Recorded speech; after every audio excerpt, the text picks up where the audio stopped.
Hello everyone, आप सभी को मेरे यूट्यूब चैनल विज पाथ इंग्लिश पर स्वागत है। आज की वीडियो प्रेजेंट इंडेफिनिट टेंस पर बेस्ड प्रैक्टिस लेसन को लेकर है और यह प्रैक्टिस लेसन आपके लिए बहुत ही जरूरी है। खास करके बोर्ड एग्जाम और कंपटीशन एग्जाम की तैयारी करने वाले स्टूडेंट्स के लिए वीडियो बहुत ही इंपॉर्टेंट होने जा रही है। इसीलिए इस वीडियो को शुरू से लेकर अंत तक आप जरूर देखेंगे और इससे लेसन को प्रैक्टिस करने का प्रयास करेंगे ताकि आपका प्रेजेंट इंडेफिनिट पर बेस्ड जो भी प्रॉब्लम है, जो भी डाउट्स है, वो क्लियर हो सके। ठीक है, इंडेफिनिट टेंस के आइडेंटिफिकेशन क्या होते हैं, उसके स्ट्रक्चर क्या होते हैं और उसके रूल्स क्या होते हैं, इस पर मैं वीडियो पहले ही अपलोड कर चुका हूँ। डिस्क्रिप्शन में इसका लिंक दिया है, आप वहां पर जाकर इसको देख सकते हैं।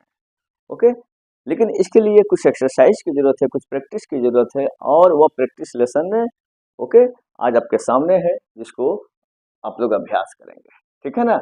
अगर इसको आप बढ़िया से समझ लेते हैं तो इस पर बेस्ट जो भी प्रॉब्लम आए उसको आप आसानी से बना सकते हैं। तो आइए, कुछ वर्कशीट आपके सामने है जो प्रेजेंट इंडेफिनिट पर बेस्ड है, इसका अभ्यास करें और इसको सीखने का कोशिश करें। देखिए, जैसे इस वर्कशीट का पहला क्वेश्चन देखिए, everybody dot dot dot here, everybody what here. Everybody के बाद यहाँ पर कौन सा ऑप्शन अप्रोप्रिएट होगा। जैसे कि मैंने आपको पहले बताया था, एवरीबडी हो, समबडी हो, नोबडी हो या समवन हो, नोवन हो। ओके, ये सिंगुलर होते हैं। ओके, सब्जेक्ट के फॉर्म में होते हैं और ये सिंगुलर होते हैं और सिंगुलर सब्जेक्ट के साथ आने वाला जो वर्ब होगा हमेशा क्या होगा, सिंगुलर होगा।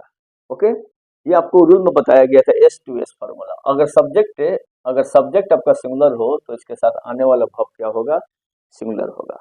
और सिंगुलर वर्ब किसे कहा जाता है, सिंगुलर वर्ब आपको V5 को कहा जाता है, जिसमें एस या ES से जनरली लगे हुए रहते हैं। ये कंसेप्ट आपको पहले बताया गया था। ओके, अगर ये आपका सिंगुलर होगा सब्जेक्ट, तो इसके साथ आने वाला जो वर्ब होगा वो क्या होगा, आपका सिंगुलर वर्ब होगा।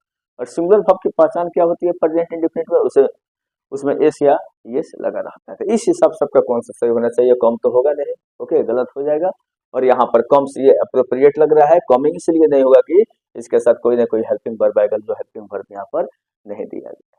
अगर इज रहता तो वहां पर ये हो जाता। ओके, तो ये भी आपका नहीं होगा। ओके, तो यहाँ पर आपको राइट ऑप्शन मिल गया, बी होगा, कम्स होगा, इसीलिए यहाँ पर क्या हो जाएगा, कम्स हो जाएगा। ओके, कम्स हो जाएगा। तो सिंगुलर सब्जेक्ट हो तो इसके साथ आने वाला वर्ब क्या होगा, सिंगुलर होगा। और उसकी पहचान क्या होती है, उस वर्ब में एस या ES होता है। तो ये आपका कंसेप्ट है, इसके हिसाब से आप इसको करेक्ट करेंगे। तो which one is correct, D option is correct. Okay, now come to other point. You always dot dot dot lie, you always dot dot dot lie, तुम हमेशा झूठ बोलते हो। यहाँ पर देखिए, मैंने ये भी बताया था, ऑलवेज हो, सेल्डम हो, यह फ्रीक्वेंसी को बताता है, आवृत्ति को बताता है, कार्य कितनी बार होता है। ओके, तो आवृत्ति बताता है तो उस पर आपको नहीं जाना है। आपको सबसे पहले इसमें क्या कैच करना है, आपके समझ में होना चाहिए यू। ये यू आपका क्या है, सेकंड पर्सन। और मैं आपको ये भी बताया था, यू जो होता है एक्सेप्शन में होता है, या सिंगुलर भी होता है या प्लुरल भी होता है।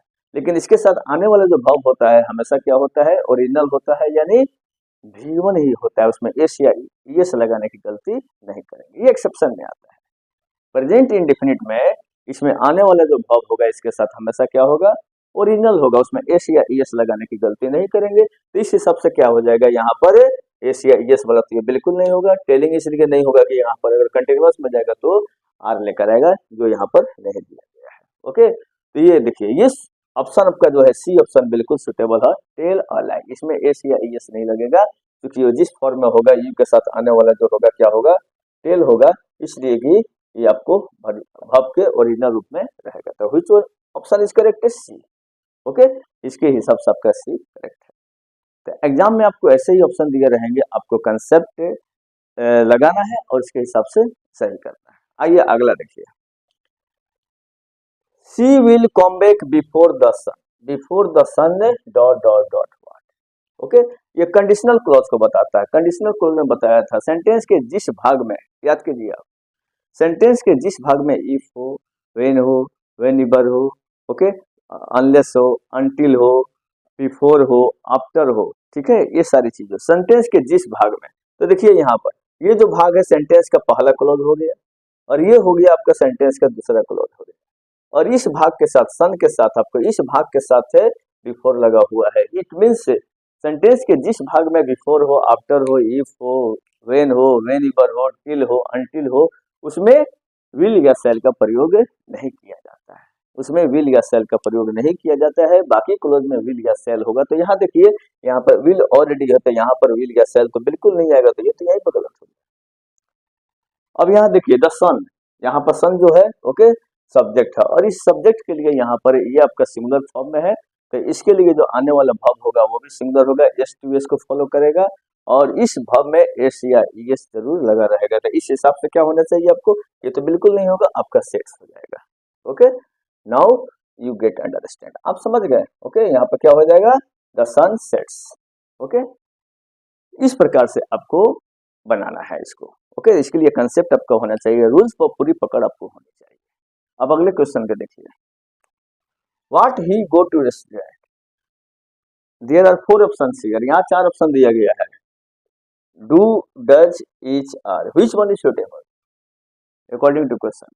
क्वेश्चन के हिसाब से यहाँ पर कौन सा ऑप्शन अप्रोप्रिएट है। तो यहाँ देखिए आपको बताया गया था रूल में ही के साथ यहाँ पर इंट्रोगेटिव में है, इंट्रोगेटिव। ओके, तो इंट्रोगेटिव का कंसेप्ट आपको बताया गया था प्रेजेंट इंडेफिनिट का। इंट्रोगेटिव में क्या होता है, डू डज, डू डज पहले आता है, उसके बाद क्या होता है, सब्जेक्ट होता है, सब्जेक्ट के बाद आने वाला वर्ब जो होता है निगेटिव और इंट्रोगेटिव में। ओके, निगेटिव और इंट्रोगेटिव में आने वाला जो वर्ब होता है वो हमेशा ओरिजिनल होता है, V1 होता है, ये आपको बताया गया था। प्रेजेंट इंडेफिनिट में इंट्रोगेटिव अगर निगेटिव का कंसेप्ट आता है, स्ट्रक्चर आता है, तो उसमें आपको ये बताया गया था डू डज, इंट्रोगेटिव में डू डज तो बाहर आएगा ही, उसके बाद आपका सब्जेक्ट होगा। ओके, इस सब्जेक्ट के हिसाब से आपका डू या डज दोनों में से कोई एक होगा। उसके बाद आने वाला वर्ब हमेशा आपका V1 होता है, यानी उसमें एस या एस बिल्कुल ही नहीं होगा, और फिर उसके बाद अदर वर्ड या ऑब्जेक्ट होगा।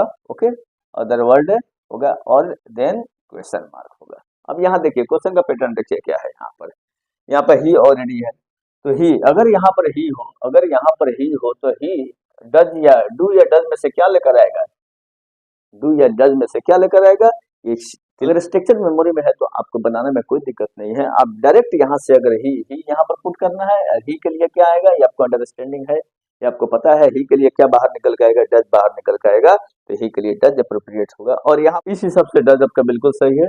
तो ये वाला आपका ऑप्शन सही है, ये अप्रोप्रिएट नहीं है और ये भी आपका अप्रोप्रिएट नहीं है। Okay, now you get the point. अब दूसरे एग्जांपल आते हैं, यहाँ देखिए माय फ्रेंड, मेरा दोस्त, एंड आई, और मैं।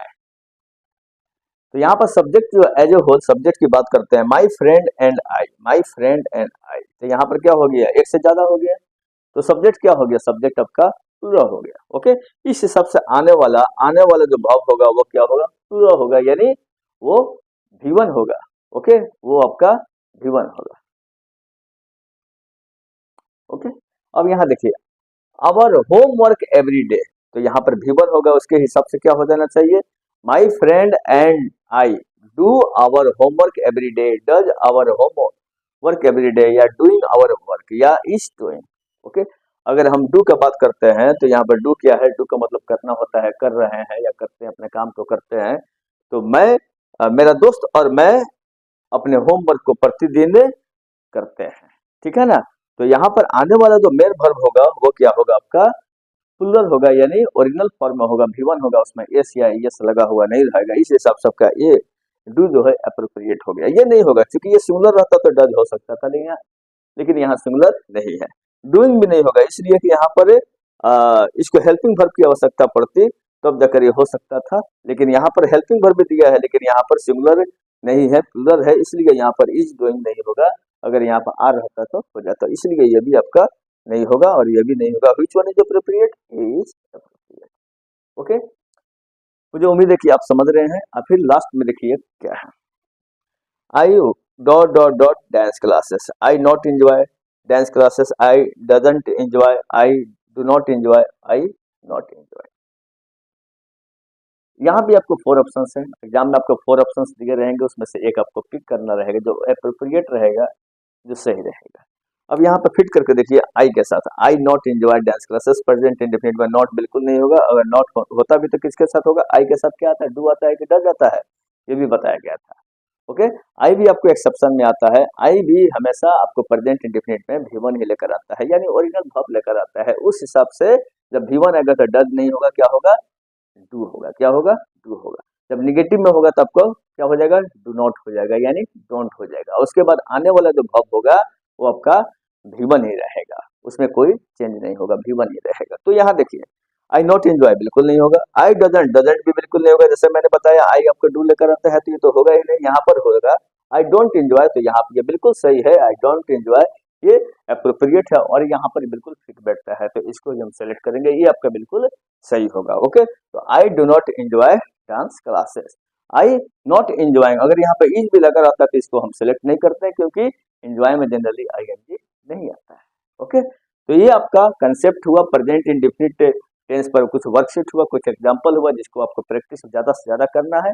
इस पर बेस्ट बहुत सारे प्रश्न आपके एग्जाम में पूछे जाते हैं। इसी का दूसरा भाग मैं अगली वीडियो में लेकर आऊंगा और इस पर मैं प्रैक्टिस कराऊंगा, ताकि आप इस पर बेस्ट जितने भी प्रश्न पूछा जाए आप इसको अच्छे से समझ सकें और इसको बना सकें। उम्मीद है कि ये एक्सरसाइज आपको बहुत अच्छे लगे होंगे और इस पर बेस्ट जो भी प्रॉब्लम पूछे जाएंगे आप उसको आसानी से समझकर बना सकते हैं। तो ये आपके लिए बहुत ज़्यादा फ्रूटफुल है, इसको बार बार समझने का प्रयास कीजिएगा। ओके, वीडियो शुरू से लेकर अंत तक देखने के लिए धन्यवाद। जय हिंद।